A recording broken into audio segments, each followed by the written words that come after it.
Did I put myself on a book buying ban after this? Yes, but in my defense...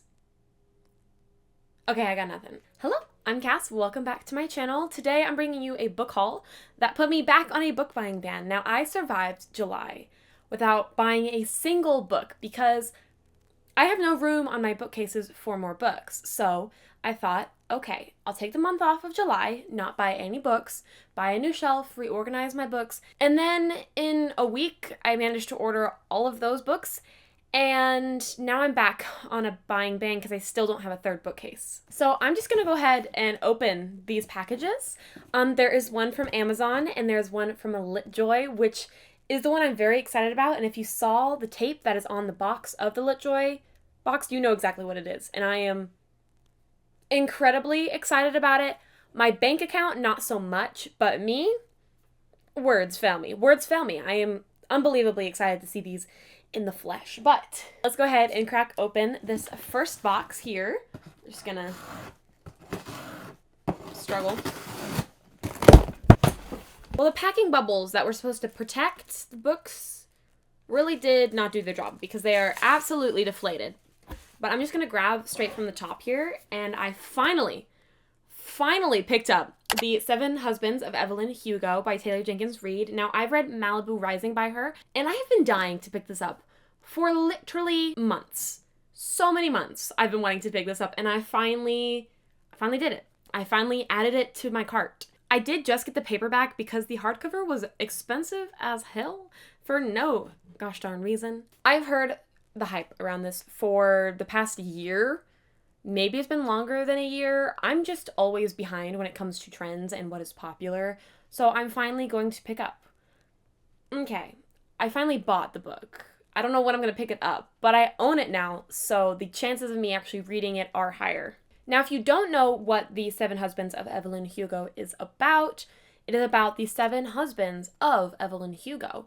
And she tells her story I guess about each different one. I'm not quite sure. I do like going into books knowing very little, like a very vague plot summary, just because it makes it a lot more exciting for me. I have heard that one of the husbands was also mentioned in Malibu Rising, so I think that's kind of a cool little crossover, but that is the first book that I picked up. Next, we have Strange the Dreamer by Laini Taylor. This is the Wyverns and Words book club pick, which is hosted by me and Katie, so Discord link in the description if you want to join.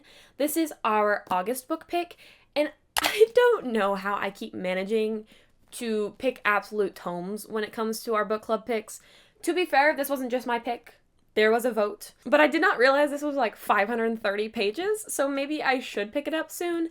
I've heard it's very whimsical-esque, I guess. I don't know. Again, with my lack of knowing what books are about, the blip really doesn't give me much other than it intrigued me enough to have us pick it as a book club pick, but why? Why do I pick the thickest possible books for a book club? I don't know why. Next, I have a book that I'm very excited about, although to be fair, I'm excited about nearly all of these. Okay, not nearly all of them, literally all of them, but that is Once Upon a Broken Heart by Stephanie Garber. I recently finished the Caraval trilogy, and it was so whimsical and fantastical, and Stephanie Garber's writing style just sucked me into the universe. I just fell in love. So when I heard there was a duology series about a character named Jax, naturally I had to buy it immediately.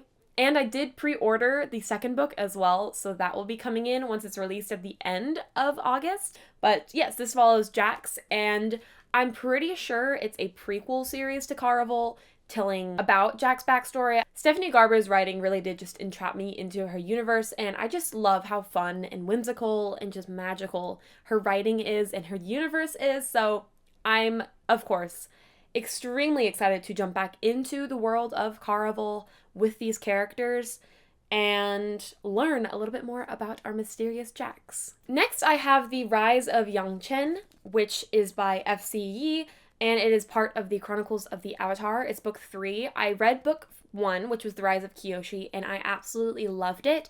I've yet to pick up book 2, but my roommate did, and she said that she loved it, so I did buy the third book. For hopefully I will get back and actually finish the series at some point, but this was on my Amazon wishlist for a little bit, So I just decided to pull the trigger and buy the book. This obviously follows the Avatar after Kyoshi.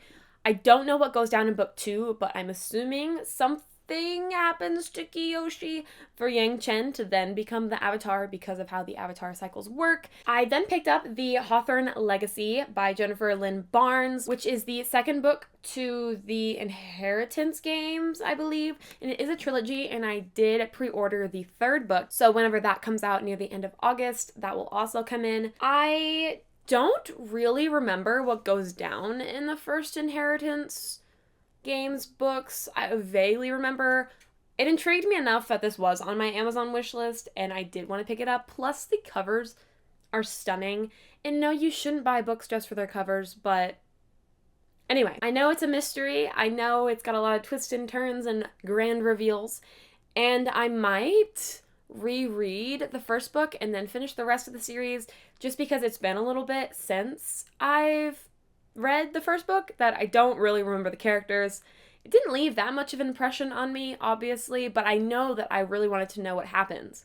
So I bought the rest of the series. And lastly, I picked up XOXO by Axio, and this is just a fun, guilty little pleasure book that I really wanted to pick up. Katie over at Katie's Reading mentioned it, and it is about a forbidden love with a K-pop idol.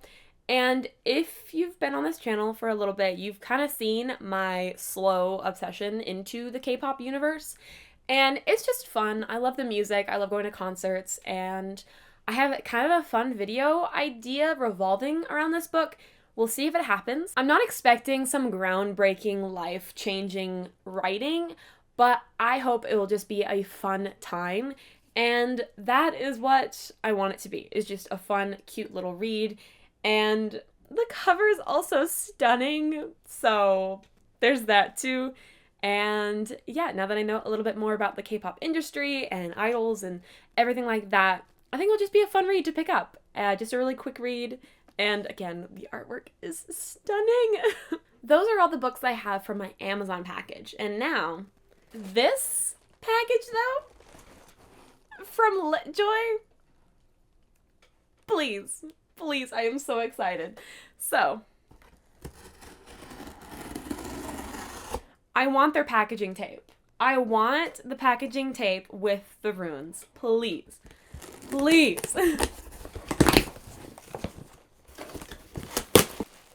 They might have made this Cassandra proof. I'm so excited. This might be the prettiest thing that I own. Anyways, we have just a nice little sticker. I actually thought that they put my name on here, but it says Cassandra Clare, not Cassandra Lynn. So that's funny. This is the empathy rune, which will be stuck somewhere. I don't know where, unless it's a tattoo. This might be a temporary tattoo. It's giving me the temporary tattoo vibes. I don't know. Nor do I really care, because this is the next thing. This is the next thing that is in there, and it is Jace and Clary in the greenhouse, and on my knees, I'm in love. Is this what love feels like? Because I'm feeling it. This is a little heavy, but we're here, okay, and it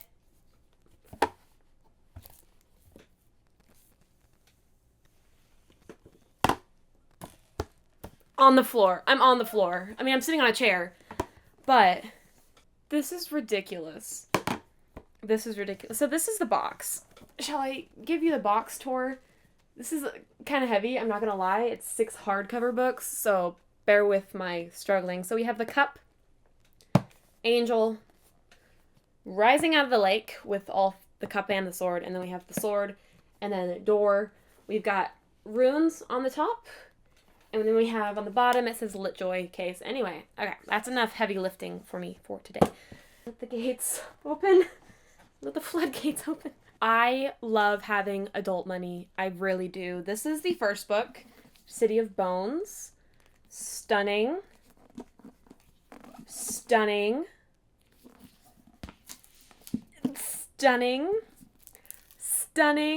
I cannot express to you how happy this is making me. To see this, to own this. It's signed by Cassandra Clare, which I've met her before, and her signature absolutely cracked me up because I waited in line for like 2.5 hours for this. And I remember finding that absolutely comical because it's just a C in a line. How are artists so daggum talented? Here's book 2, City of Ashes. Wow. It's so pretty. And Cassandra Clare annotated a little bit, added little notes in the margins. The artwork in this book, I'm just in awe. I'm just in awe. This is making me want to break my rereading rule so bad. If you don't know what I'm talking about, 67% of the books I read last year I had already read. And so this year I basically put myself on a rereading ban, unless I'm rereading the first book in a series to then continue the series, or if it's Ranger's Apprentice, which is my all-time favorite series. So naturally I'm always going to reread that every year. But this is making me want to reread this series so freaking bad. This is City of Glass. The iconic ruin. This is giving the visuals that the movie never did. Okay, City of Fallen Angels. Look at that. Are you kidding me? It's so pretty. Reason number like 140 billion of why I'm in love with Isabel Lightwood. City of Lost Souls. And then lastly, City of Heavenly Fire. Are you kidding me?